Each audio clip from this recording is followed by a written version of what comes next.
Hi, and welcome to ADK Talks, the podcast from adktaste.com, your curated guide to the best places, people, and experiences in the Adirondacks. I'm Jane, and as always, I'm here with my co-host and brother, Steve. Say hi, Steve. Hi, Steve. Steve, when most people think about the Adirondacks, they think about what? Mountains, lakes, hiking boots, maybe seeing a canoe strapped on the top of a car going up the Northway. But today we're talking about another essential part of Adirondack life. That's arts, culture, creativity, and the places that help communities gather year-round. This episode takes us to Old Forge today, to one of the Adirondacks' long-standing cultural institutions, View Arts Center, which is celebrating its 75th anniversary this year. What began in 1951 as an art show on founder Miriam Kashiwa's front lawn has grown into a vibrant community art center featuring exhibitions, theater, performances, workshops, pottery, you name it. They have a lot of programming that brings together both locals and visitors from across the region.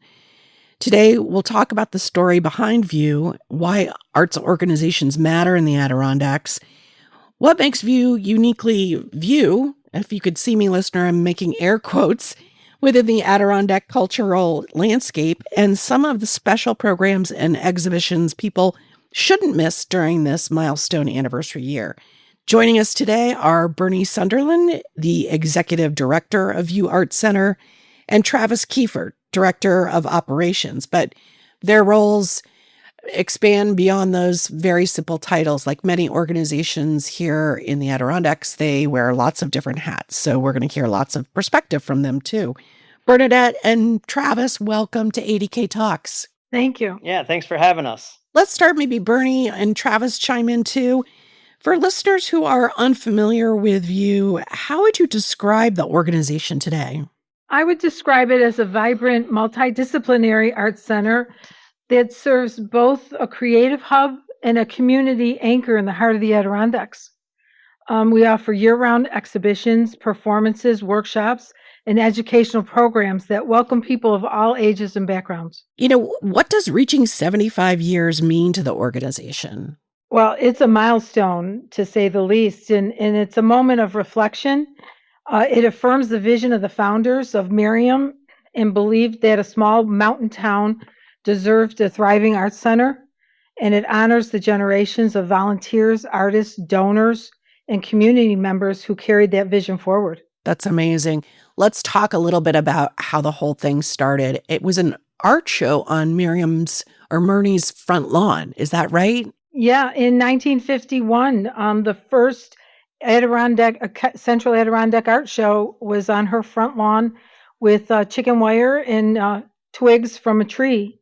And it just flourished it became the Arts Guild of Old Forge. And now you have a beautiful location and campus there right in Old Forge. When was that building erected? It was a long time coming. They started talking about building a new campus in around like 2004 or 5, and they weren't really sure where they were going to go with it. At one point, there were talks of building something up at Macaulay Mountain, and that it was going to incorporate a big sports aspect as well. So it was going to bring sports and arts and culture together. They got drawings made up, and then that kind of fell through because of spacing and kind of what the mountain was going to do and what they were planning on doing and stuff like that. So they ended up going right across the street from where the old building was. And there was a lot that they got that was an old logging space. And it went up, and we officially opened in 2011 after, years of planning. And one of the big things that they really wanted to make sure that they did was incorporate the Adirondacks as much as possible. So it was really important early on that the building was going to be, they were going to kind of show that they were stewards of the environment and the ecosystem. So they really wanted to make sure that this was LEED certified.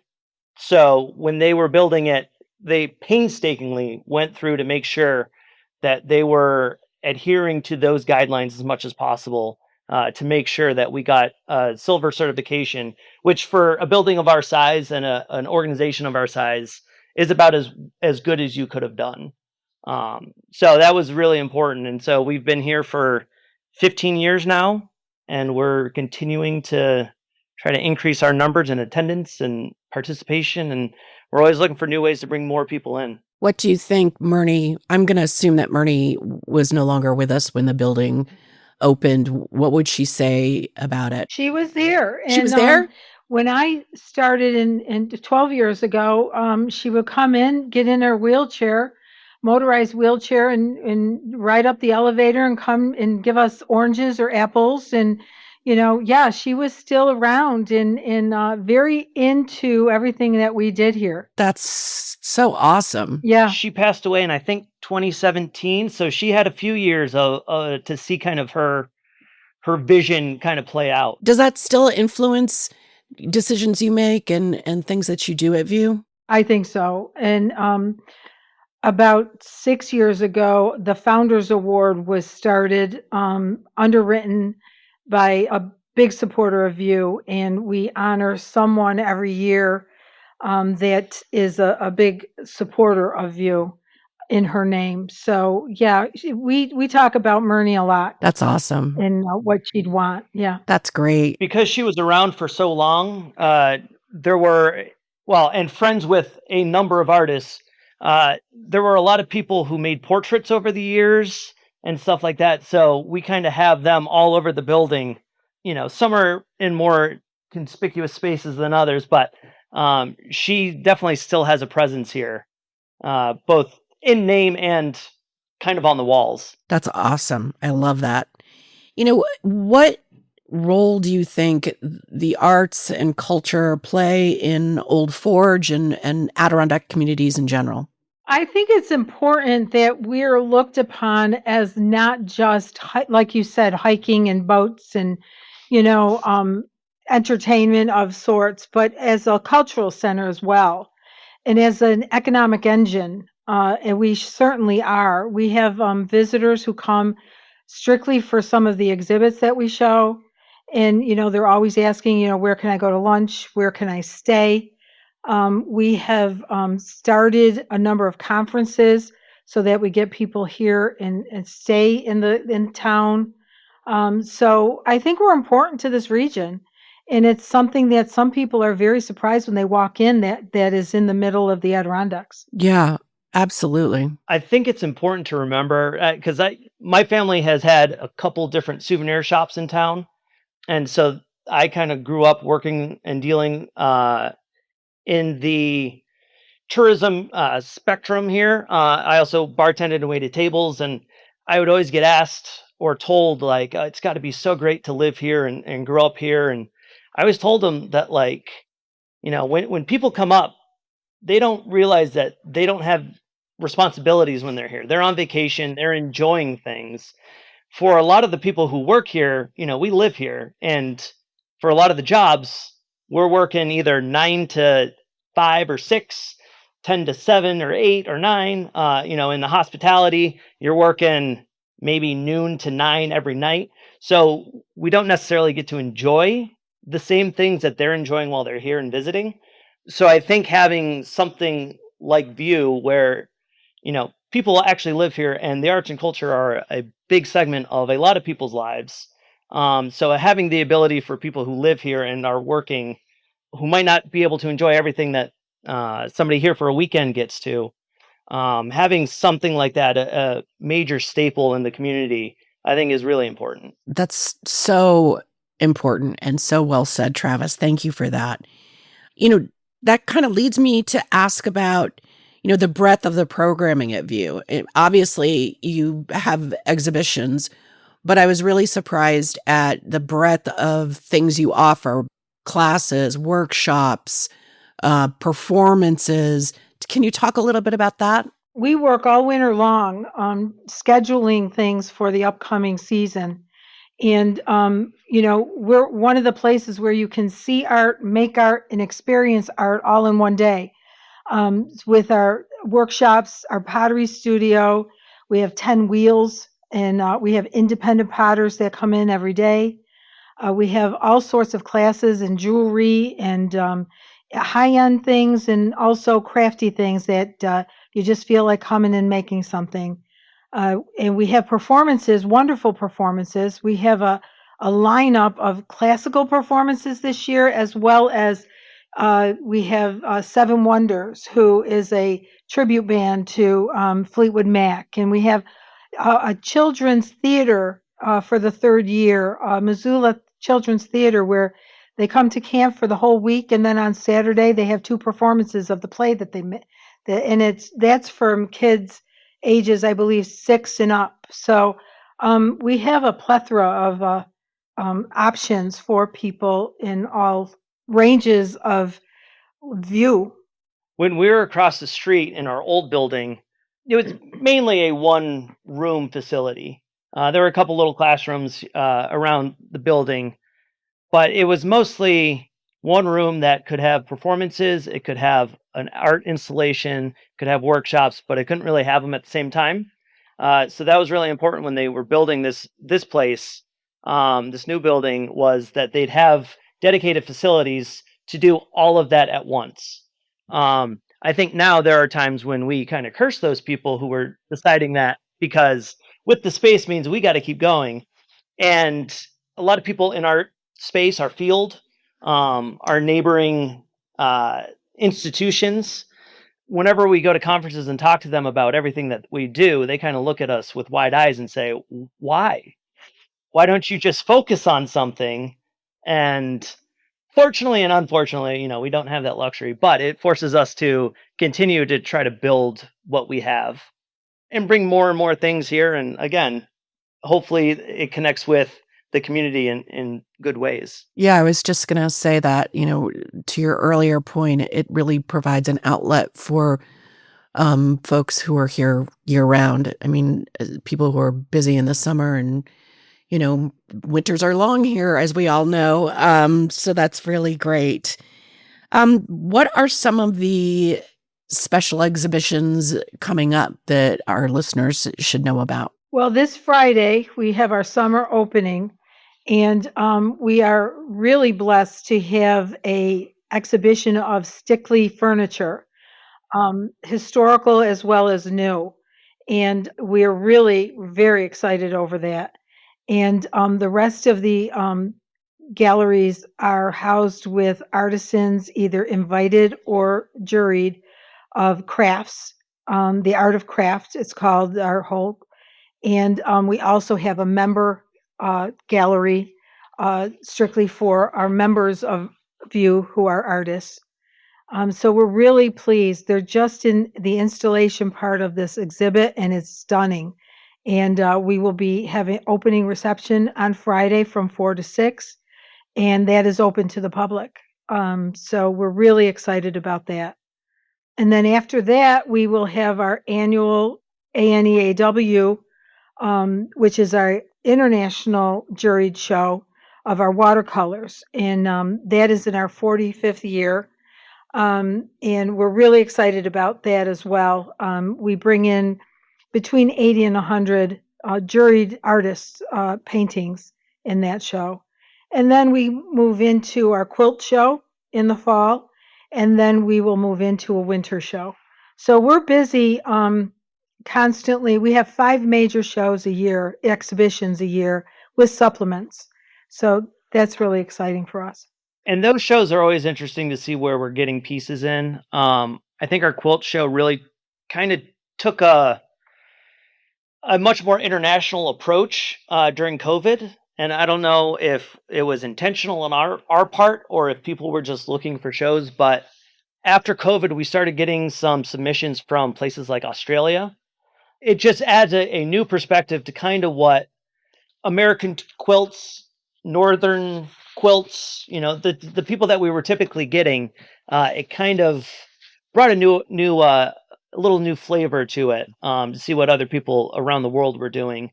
And it's kind of stayed like that since. We get a lot more art quilts, I think, now than we used to. People, and I don't know if COVID helped or just allowed people to start experimenting a little more and going away from what they would typically do because they had time and needed something.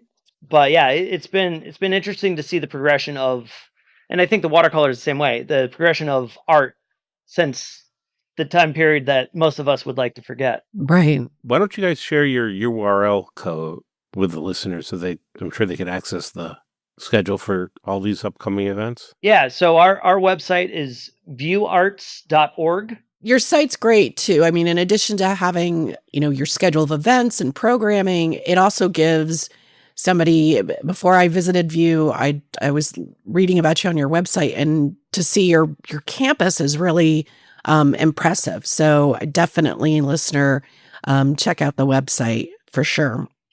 If somebody was going to come to View for the first time, what advice would you give them? What should they definitely not miss? What should they expect to see? One thing that I would always encourage is come to a performance. We are in a unique spot. Our performance hall is in a unique spot because we're kind of in between a lot of venue sizes. We can fit about 240 seats. We have rollout bleacher seats or stadium style seating that fits 180, and we can put some chairs on the floor. But it's a very intimate space where there still feels like there's a crowd.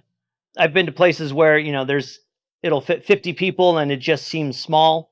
This is a little bigger than that, but it's not so big where you kind of feel like a number in the crowd. When the performers, do their act or their, perform, it does feel very personal and one-on-one, almost like you're the only one in the room. So it is a really unique space. And the acoustics, when they built it, they went all out to make sure that it was the best sounding room that they could possibly make. We have a number of performers who travel across the country who say this is one of their favorite places to perform in just because the acoustics are so good. You mentioned earlier, Bernie, about the Stickley exhibit. What's that going to be like? Will there be a lot of Stickley furniture? What's that experience? Yep. So I went to the museum along with Caroline Welsh, who curated this show. And we got to go into the deep, dark secrets of the warehouse, and she picked out historical pieces. And we are going to have, I believe, posters depicting the renaissance of the Stickley company and the pieces. And we're also going to have newer pieces. And it's a really interesting story. And I believe on June 13th, we are also going to have a presentation by the person, Amanda Clifford, who is at the museum, in another presentation talking about the history of Stickley. So that's going to be very exciting. The pieces are absolutely beautiful. And it is a show where I think in our mind, when we were talking about it and started talking with Stickley, we were hoping for a couple pieces that they would bring up. And I think we have 30 now that they decided to bring. And I was just down there earlier today taking pictures of a couple of them. And, I took a picture of a set of drawers that's from 1901 that looks like it came off the assembly line yesterday. So, I mean, the work is unreal. And for listeners who aren't familiar with Stickley, it is, I think, one of the brands most closely associated with craftsmen or the arts and crafts movement. Is that right? Yes. It's also, they were based in Fayetteville, New York, outside of Syracuse, so it's sort of this great thing that it is from upstate New York that is internationally known as well. That's correct. Where's the museum, the Stickley Museum? Is that in Fayetteville? It is, yes. Does being in the Adirondacks influence View and your programming in any way? Or what role do the Adirondacks play in what you guys present? I think it influences it. And we have a lot of supporters and visitors who are here perhaps half the year. And they like to see, landscapes are always great in our galleries. And they like to see the more natural Adirondack feel of art and whatnot. So I think obviously, how could you come up here and see these mountains and lakes and not be influenced by them artistically? So we're definitely in a perfect spot. We're just a surprise to some people being here, I think is what it is. Yeah, one of our galleries is called the Henry Kashiwa, Mernie's husband, named after him, but the Hank Kashiwa Eco Gallery. So everything that we put in there, we try to have an ecological theme or an environmental theme that goes along with that. And every year we have something called the Plein Air Paint Out, which brings in plein air artists for a weekend in August, and they just go out and they paint outside wherever. A lot of them find a river and, they want to do the landscapes. Other people will go right into the middle of Old Forge and just paint the streets of the people and everybody kind of going about their day. But that is something that a lot of artists get very excited about because, it's a good excuse to come up here and really bask in nature for a few days at a time. And they get to, create their art while in it. So Yeah, let's talk about that for a second, because I wasn't really that familiar with plein air before I started really understanding the different organizations, arts organizations up here.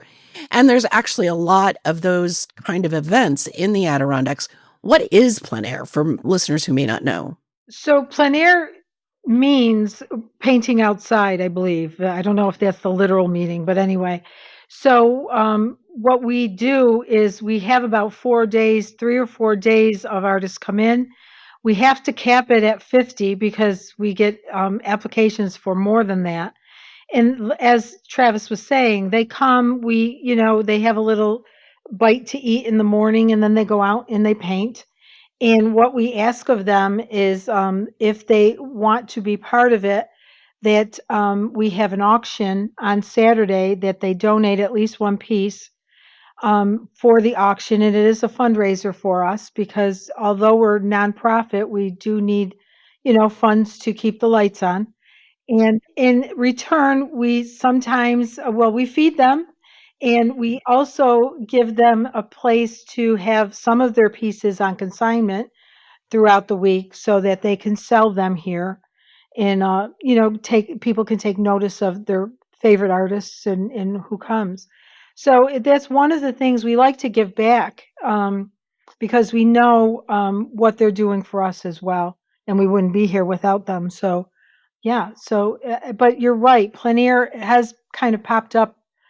You hear about it from, different places all over. Yeah. Yeah, I think they do something in Saranac Lake. Yep. And yeah, there's a few. Keene. Yeah. Yeah. Are people, I'm not to get too far down the rabbit hole in this, but is it something I do not paint? Although our bathroom needs painting, Steve. So next time you're up here, is plein air something that people, I don't know, I don't want to say specialize in, or is it something like, are you a plein air artist or does everybody do it? I think you don't have to be just a plein air artist. I know that a lot of our plein air artists are just regular artists in their home or in their studio. But I think it's just a way of getting outside and really just, they usually do, at least our groups that we have locally, they kind of go out together and they pick a place every week and, they just have fun with it. And I'm sure there's some lunch involved and, some camaraderie with that. But yeah, so at least that's how, because we have what we call the mountaineer painters. And they're a group that in the winter, they come inside into view once a week, but in the good weather, they're outside plein air. And I think that ties back really nicely to what we were talking about earlier, that there are lots of things to do in the Adirondacks and outdoors, hiking, skiing, definitely, but painting and creating art in the Adirondacks, I think is something that's really special. I just have to ask, what do you do if it rains? I think to be a plein air artist, I'm not an artist either, but I think there's a certain mindset that it takes an artist who is okay with imperfect results because of all those variables that you alluded to, like rain. If it gets too buggy, you got to either wrap it up quick or you pack up and leave it as is. So I think plein air is definitely something that is not for maybe the faint of heart or the perfectionist. I think you got to kind of figure out where you're okay with stopping at a moment's notice. Got it. Sort of looking ahead, what's on the horizon for View? What are you thinking about in the next 5, 10, 15 years, or in the next 75 years? Yeah, well. One step at a time. Yeah. Yeah, exactly. I think we're doing it now. I think we're constantly looking at new ways and then improving our old ways of keeping people engaged and excited to be here. For one, during COVID, we didn't know how we were going to get people here. So we purchased a tent, and we now, 6 years later, we have a tent that goes up in June, and we have free concerts every Wednesday night. And we've kept that going, and we get quite a number of people here.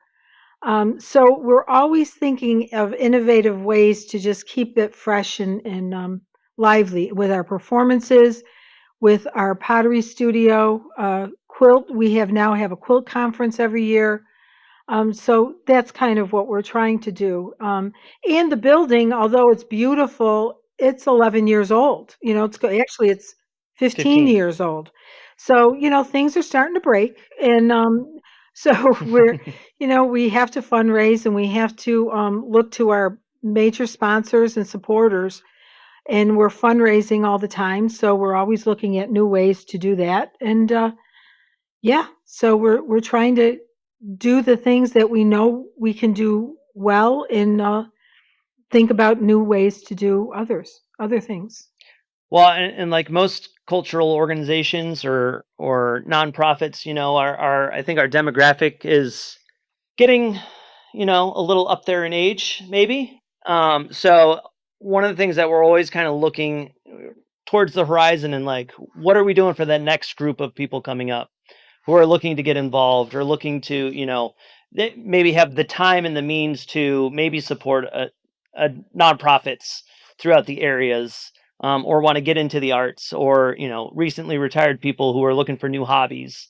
I think we're always trying to figure out ways that we can accommodate them and bring them into the fold.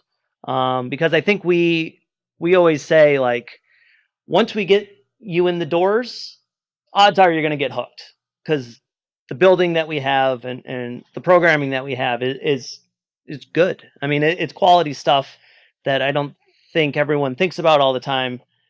So we just need to get people here, and we're always looking for new ways to do that. Because also, some people don't think the arts are for them.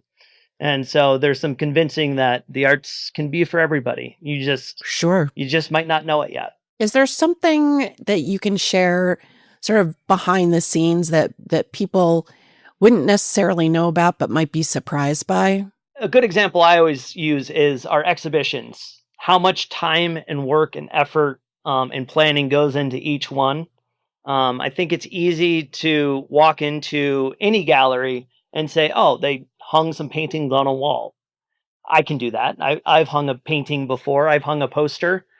But until you see the sheets of paper and the math that's going on to make sure that each painting is at exactly the right height and even across the space, and the color schemes that are going on with it, and the groupings, and if there's a theme within a small cluster of artwork that whoever is curating, decided to go with, I think that's always a surprise to people.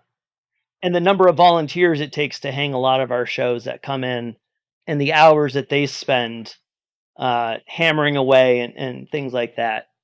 And I have one. I think it would be when you see the amount of performances and activities and workshops, and to know that this is all being done with a staff of 12.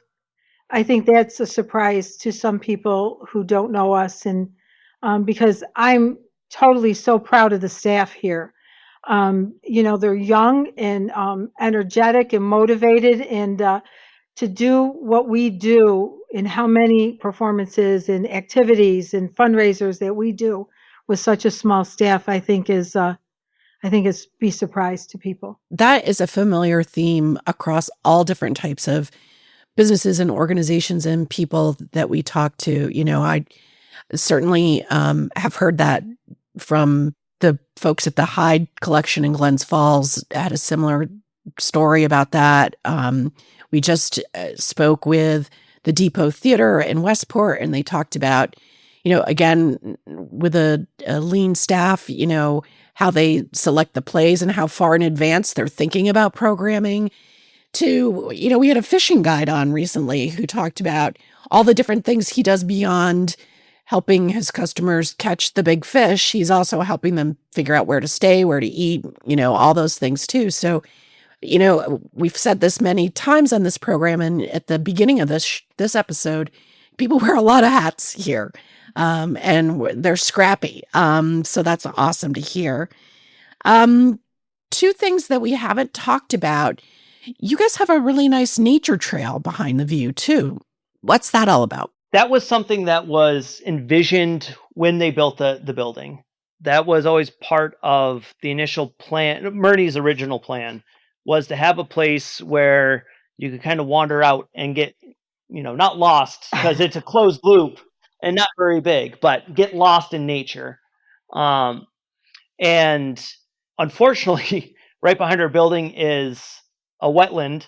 So it wasn't really as easy as just starting to build something out there. So it took a few years to get funding, permits, all that kind of stuff to make sure that we're able to do it and do it correctly, and with the least amount of environmental impact as we could.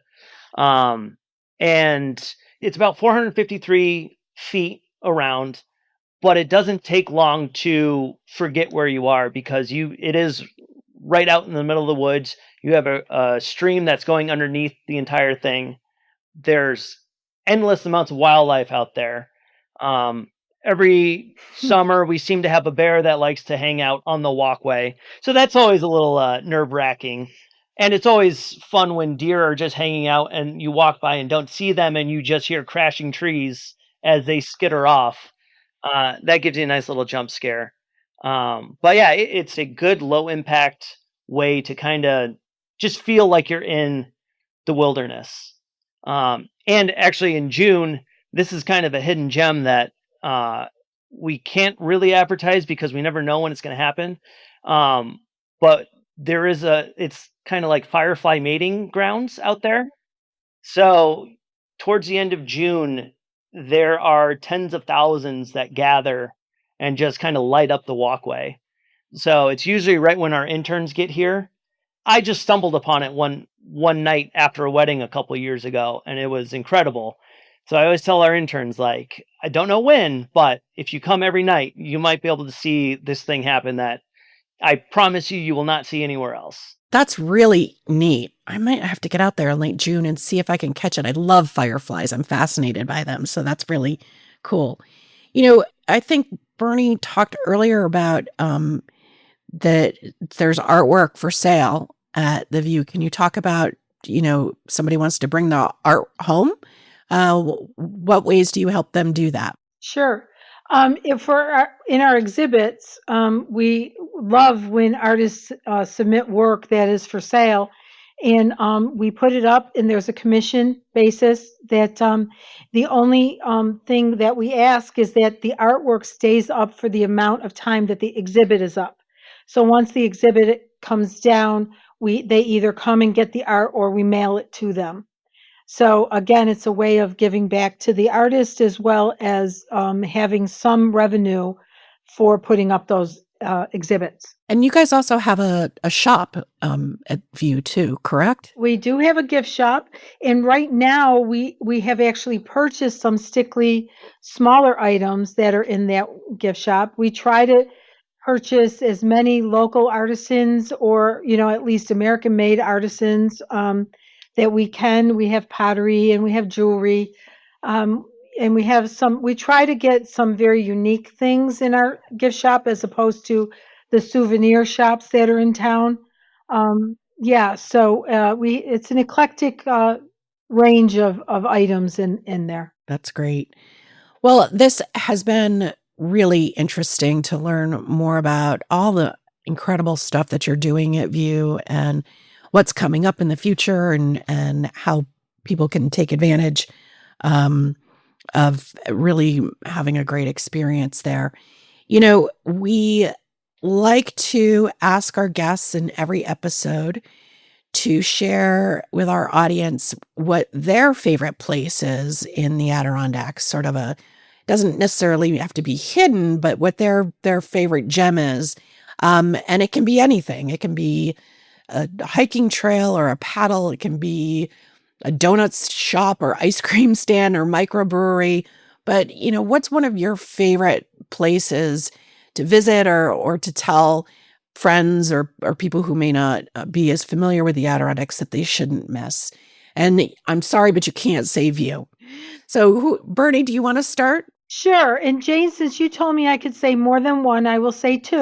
Okay. One would be, of course, the Old Forge Hardware store. Yes. And one would be Souvenir Village. Oh, hey. Which is another, it's a cute little shop that's right in the center of town. That's awesome. The hardware store I think it's 3 buildings now of stuff. And it's just, they have a whole aisle dedicated to cookie cutters. I love that place. I love going in there and always plan to spend a good chunk of my day when I go by there, but that's great. And the Souvenir Village is right across the street from it. So. Yes. Yep.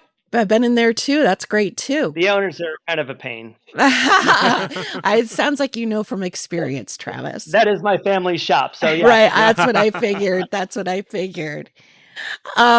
Okay, Travis, you're up. So I got 2 as well.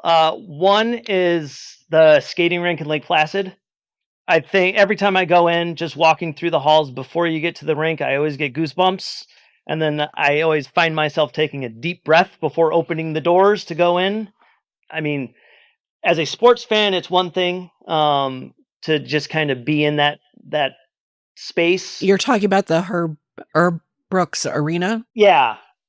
So Miracle on Ice. Yeah. Yeah. Cool. Yeah. And just knowing the cultural impact and my dad was outside. He couldn't get tickets to that game, but he was at a bar down the street, and he said it was the most surreal experience he's ever had.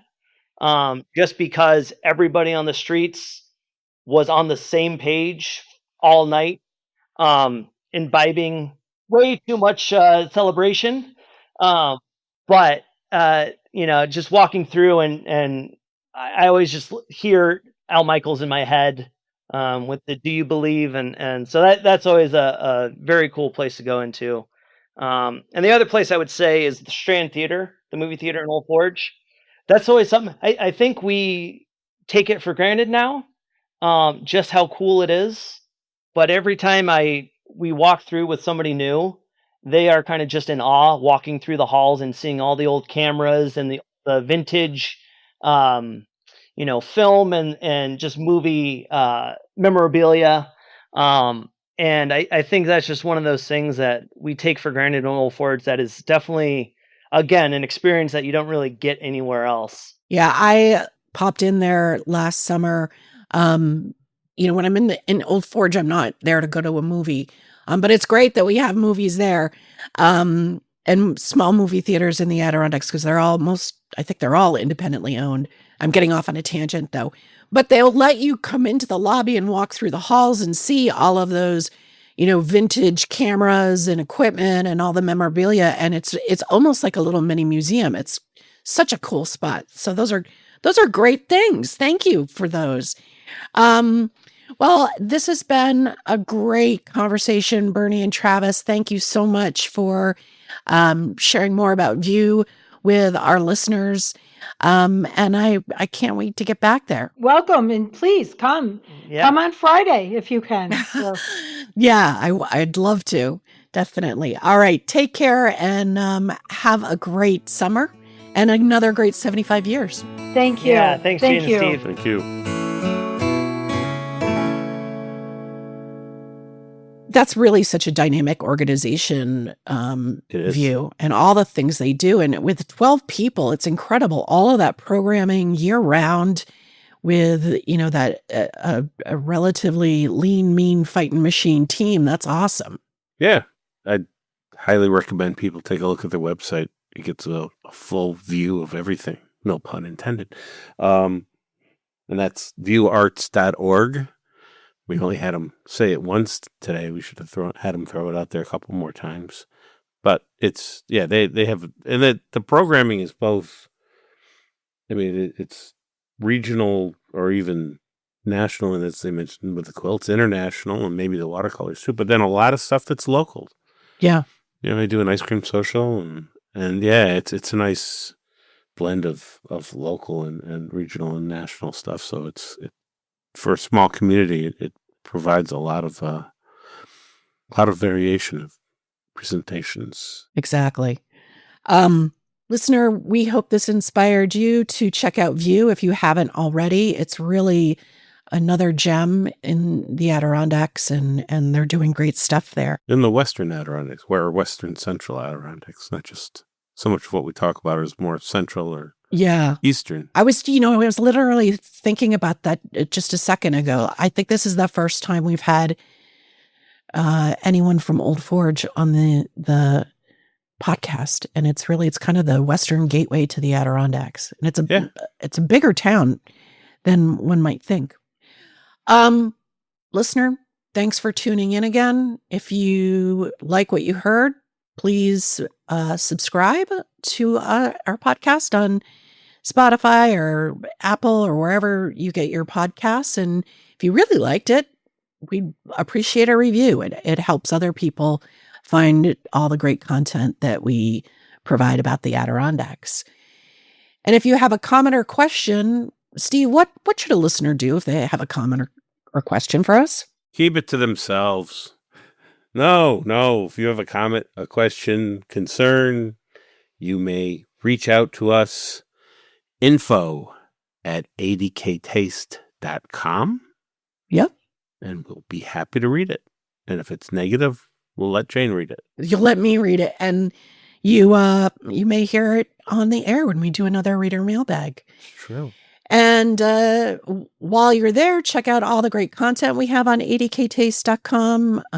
We give you our thoughts on and ideas and insights on the best things to do, places to stay, things to experience and eat while you're here in the Adirondacks.